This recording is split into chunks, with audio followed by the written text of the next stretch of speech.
नमस्कार माझ्या यूट्यूब फॅमिलीला. आज आहे ना काहीतरी गोड करणार आहे, कारण महाराजांची जयंती आहे ना, आज शिवाजी महाराजांची जयंती आहे.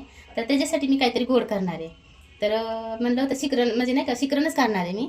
त्यासाठी घेतल्यात मी केळी घेतल्यात, नाही का, साखर, विलायची, काजू बदाम. काजू बदाम नाही टाकलं तरी चालतं नाही का, पण मी टाकणार आहे नाही का काजू बदाम टाकून करणार आहे. मग आज चांगला दिवस आहे ना, तर म्हणलं आज काहीतरी गोड धोड करावा, म्हणून मग शिकरण चपाती असं बनवणार आहे मी गोड. आज मस्त दिवस आहे चांगला, आहे का नाही. मग त्यासाठी चल करूयात आपण शिकरण चपाती आज. तर मी केळी घेतल्या, ते ही म्हणजे किती 8-9 केळी आहेत. ही केळी तर काय आपल्याला बाजारात असं डझनवर भेटत नाही, छोटी केळी नाही का, किलोवर भेटतात ते. तर मी ही गावरान केळी आणलेली आहेत.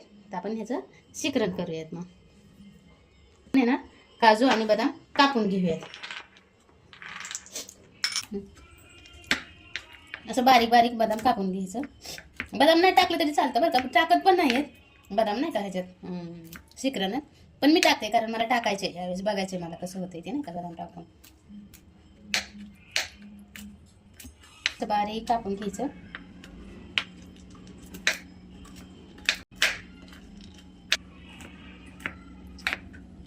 बदाम पण असंच बारीक बारीक कापून घ्यायचं. सॉरी, काजू पण असंच बारीक कापून घ्यायचं. मस्त बारीक का कापायचं, मोठं का नाही ठेवायचं. खिरीत कसं आपण असं मोठं मोठं ठेवतो ना, असं मोठं मोठं, कारण खिरीत आपल्याला खाताना छान वाटतं. आता ही पण आपण चपाती बरोबर खाणार आहे ना, मग असं बारीक दाताखाली आलं का खूप छान लागतं. त्यासाठी मग बारीक कापून घ्यायचं.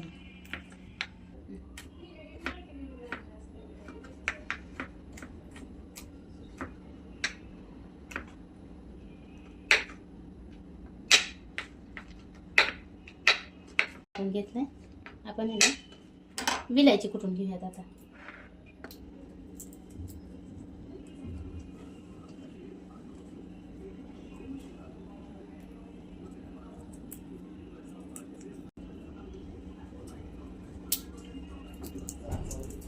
एक 4 विलायची मी सोलून घेतली, विलायची, आणि त्यात थोडीशी साखर घेऊयात आपण, म्हणजे ती पटकन बारीक होईल साखरमुळं. आपण आता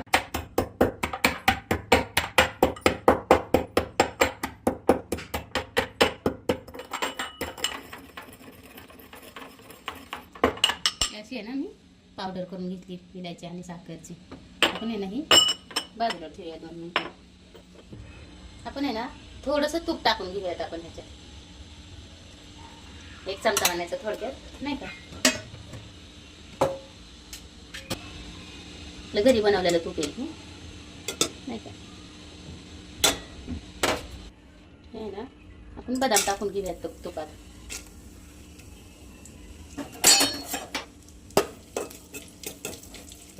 काजू पटकन हे होतात ना, असं परत त्याच्यासाठी थोडंसं 2 मिनिटं अगोदर, म्हणजे की 1 सेकंद अगोदर बदाम परतून घेऊयात, नंतर काजू टाकूयात आपण त्याच्यात. नंतर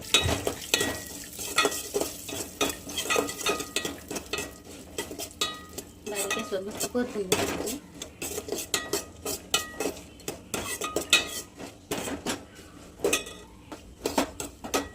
म्हणजे नाही का चांगलं परतेलं ना, आपण ह्याच्यात दूध टाकून घेऊया.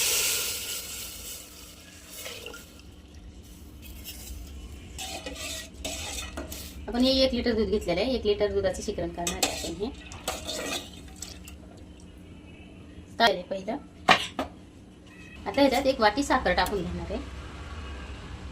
असं मी जसं केलं ना असं शिकरण नाहीत करत हा. नुसतं दूध गरम करतात, त्यात विलायची पावडर टाकतात, साखर टाकतात आणि केळी चुरून नाही का असं बारीक करून टाकतात. बारीक म्हणजे असं पूर्णच मेस करा नाही का, असं बारीक करतात त्याला. तर मी म्हणजे की तूप टाकले, बदाम, काजू. आपण हे ह्याच्यात साखर टाकून घेऊया.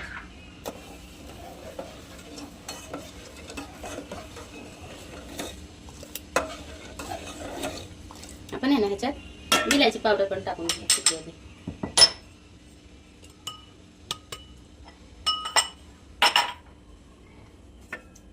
मस्त आता ह्याला थोडंसं गरम होऊ देऊ, आणि नंतर आपण दुसरं म्हणजे की नाही का भाजी चपाती करून ह्याला दुधाला गार होऊ देऊ, आणि गार झाल्यावर मग नंतर ह्याच्यात केळ टाकून घेऊ. लत नाही टाकायचं केळ. आपले ना ह्याच्यातली साखर विगरली, आपण ह्याला गार करायला ठेवू बाजूला. असं बदाम काजू बारीक बारीक टाकले ना खूप छान होतं शिकरण असं. हे असं आपण ही आता ना बाजूला ठेवूया. चपात्या करू सर आपण बाजूला ठेवूया ती गार करायला. त्याची भाजी करणार आहे ना, तर 1 7-8 बटाटे घेतले ते आपण उकडून घेणार आहे. बटाटे कुकर लावताना ना ह्याच्यात लिंबू आणि मीठ टाकायचं. लिंबाने काळा पडत नाही आणि मिठाने साधं व्यवस्थित निघतं. म्हणलं अंडी उकडताना ना कधी पण नेहमी मीठ टाकायचं कुकरमध्ये, पातेल्यात. भांडी काळी होत नाहीत आपली उकडल्यावर.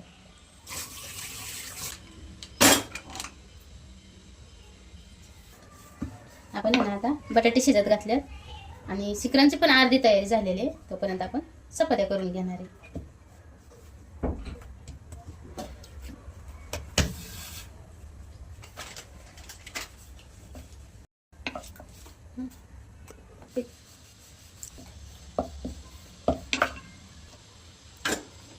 आता मला मोठ्या मोठ्या चपात्या नाही करता येत.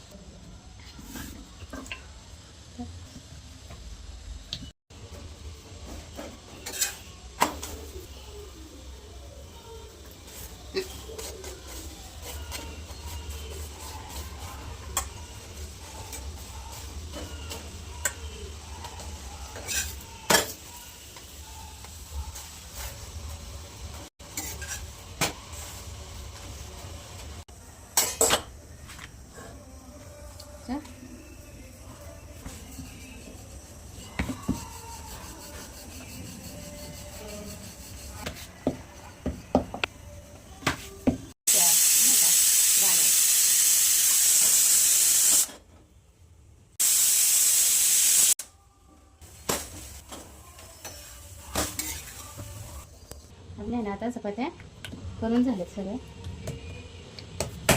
पूर्ण केल्यात. एक 10 चपात्या झाल्या. 10-15 म्हणलं तरी चालेल.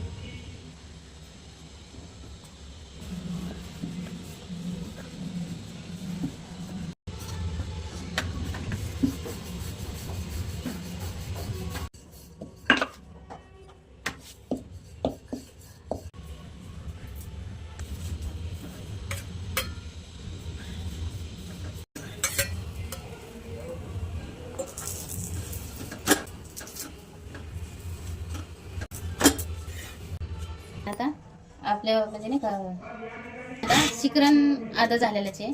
चपात्या झालेल्या आहेत आपल्या. आता आपण आहे ना बटाटा करून घेणार आहे.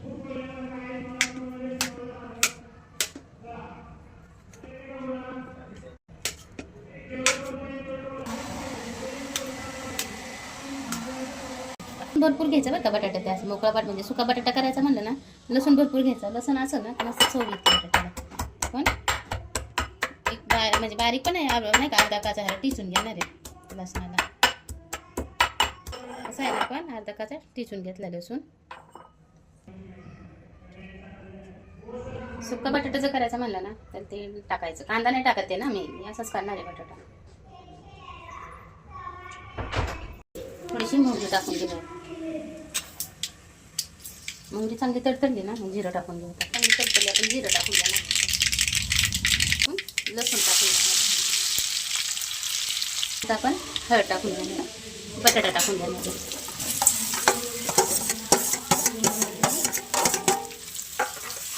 आहे ना चवीपुरतं मीठ टाकणार. आपण आहे ना त्यात दोन चमचे आपला घरचा मसाला टाकणार आहे. पण आहे ना त्यात कोथिंबीर पण टाकून घेणार आहे बारीक चिरून. कोथिंबीर फोडणीला नाही टाकायची कधी, अशी वरून टाकली ना तरी चालते. उलट चव येते चांगली वरून टाकल्यावर. आणि आहे ना हे कढीपत्त्याची फोडणी द्यायची. पण आता माझ्याकडे कढीपत्ता नाही ना. सुक्या बटाट्यात कढीपत्ता टाकला ना तर खूप छान होतो बटाटा. तसा एक नाही कापायचा का, असं मीडियम कापायचा म्हणजे छान लागतो. आणि वरूनच टाकायचा, फोडणीला नाही टाकायचा. वरून टाकला ना की असं म्हणजे की थोडासा शिजतो आणि थोडासा कच्चा राहतो. ते भाजीचा टोमॅटो खायला भारी वाटतो तसा. छोटी छोटी टोमॅटो होते ना म्हणून मी 2 घेतलेली.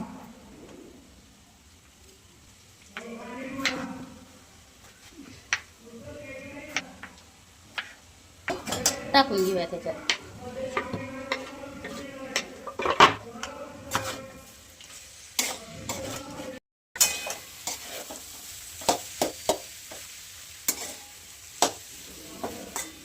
दोन मिनिटं ह्याला ना आपण 5 मिनिटाचं झाकून ठेवू बटाटा. जी मग अशी नाही का दुधाला आपण नाही का काजू बदामची फोडणी देऊन ठेवली होतं ना, दूध हे साखर टाकून. हे आता मस्त गार झालंय. आता आपण ह्याच्यात केळीचं काप करून टाकणार नाही का, बारीक बारीक.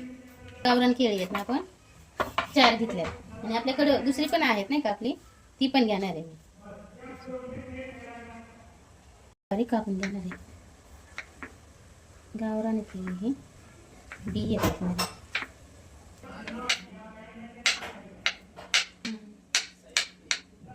हे केळीत आणि ह्या केळीत किती फरक आहे बघा. हे गावरान केळी आहे ना, याच्यात बी आहेत छोटे छोटे. त्यात टाकून घेणार आहे ह्या दुधात. बटाटा पण आपला तयार आहे.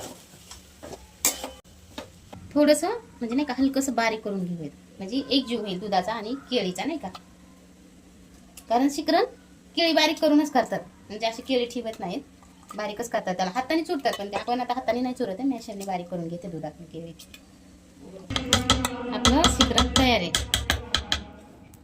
असं शिकरण करून बघा, खूप छान होते बरं का.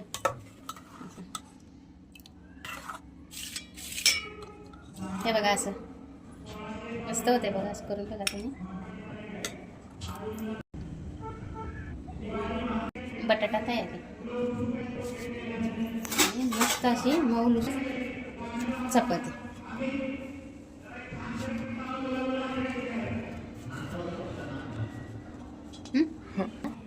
आपलं केळीचं शिकरण